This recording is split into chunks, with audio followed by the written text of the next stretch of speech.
برزخی زندگی، قبر کی زندگی، اخروی زندگی کی کامیابی یہی 3 سوالات میں ہے. من ربک، ما دینک، من نبیک. تمہارا رب کون ہے، تمہارے نبی کون ہے، تمہارا دین کیا ہے.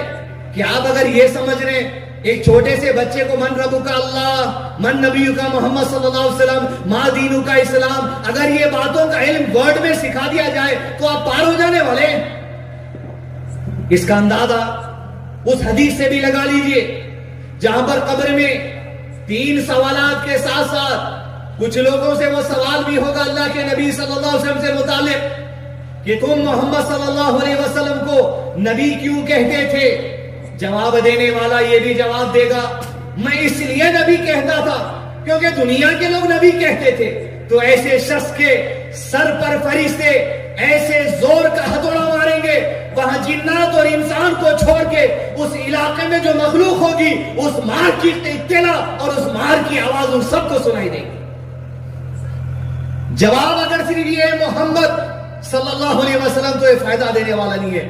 جواب یہ ہوگا کہ جس نبی کے بارے میں زندگی سیکھتے تھے، ہمارے حمام میں جانے کا طریقہ، حمام سے نکلنے کا طریقہ، بیوی بچوں کے ساتھ رہنے کا طریقہ، کاروبار کا طریقہ، عبادت کا طریقہ، عقیدے کے معاملات، چپل پہننے کا طریقہ، چپل اتارنے کا طریقہ، کپڑے پہننے کا طریقہ، کپڑے اتارنے کا طریقہ، کھانا کھانے سے پہلے کا طریقہ، کھانے کے درمیان کا طریقہ، کھانے میں حرکتوں کا طریقہ، کھانے کے بعد کا طریقہ. جس نبی کی زندگی کے مطابق ہماری زندگی کو ہم نے گزارنے کی کوشش کی، من نبیوں کا پوچھتے ہو، ہمارے نبی تو وہ ہے جس کی زندگی سیکھنے میں ہم نے زندگی لگا دی، تب جا کے یہ مرد اور عورتیں کامیابی کے راستے اور مرحلے کو پہنچیں گے.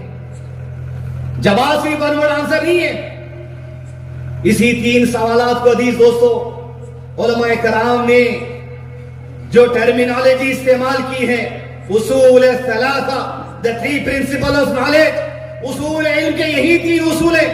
ایک انسان کو، ایک مسلمان کو اپنی زندگی میں اپنے رب کو، اپنے رب کی ذات کو، اس کی صفات کو پہچاننے کے لیے وقت لگانا پڑے گا، تبھی جا کے قبر کے سوال کا جو جواب دے سکے گا.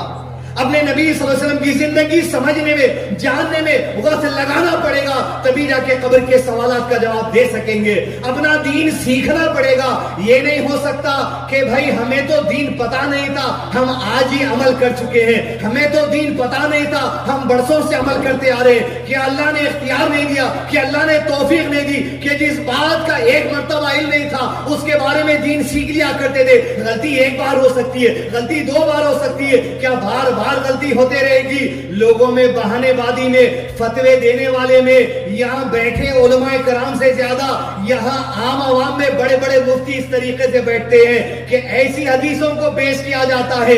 ارے مولانا صاحب کہ آپ کو حدیث پتا نہیں ہے کہ قرآن پڑھنے والا جب قرآن کو ٹکڑے ٹکڑے کر کر پڑھتا ہے اسے برابر پڑھنے نہیں آتا تو اجر و ثواب اللہ ڈبل دیتے چلے جاتے ہیں. سیکھنے کی کیا ضرورت ہے؟ اس غلط فہمی کا شکار مت ہو جائیے کہ قرآن کو زندگی بھر ٹکڑے کرتے پڑھنے لگو گے تو ڈبل ثواب عطا کرتا چلا جائے گا اللہ عز و جل. سیکھنا پڑے گا.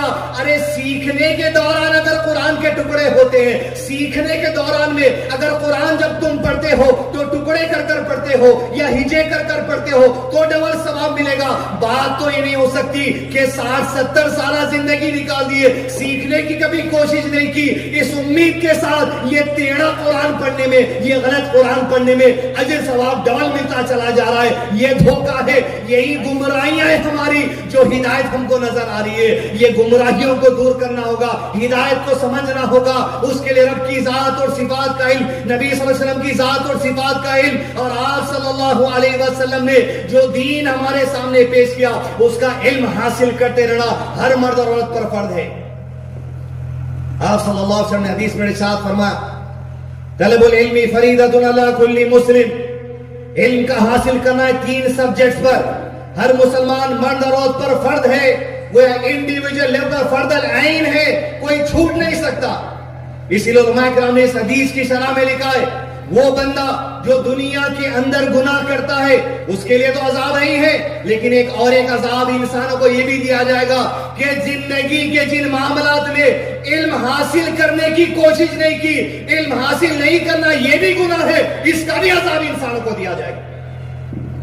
ضرورت اس بات کی ہے، زندگی کے دیگر جتنے معاملات میں دنیا کے اندر پیسہ کمانے کے لیے، بھلے حلال پیسہ کمانے کے لیے جو کوششیں میں اور آپ اصول علم کے لیے کرتے ہیں، اللہ کی ذات اور صفات، اللہ کے نبی صلی اللہ علیہ وسلم اور اسلام سے مطالعہ علم حاصل کرنا، یہ ہماری زندگی کا جو معاملہ بن جانا چاہیے۔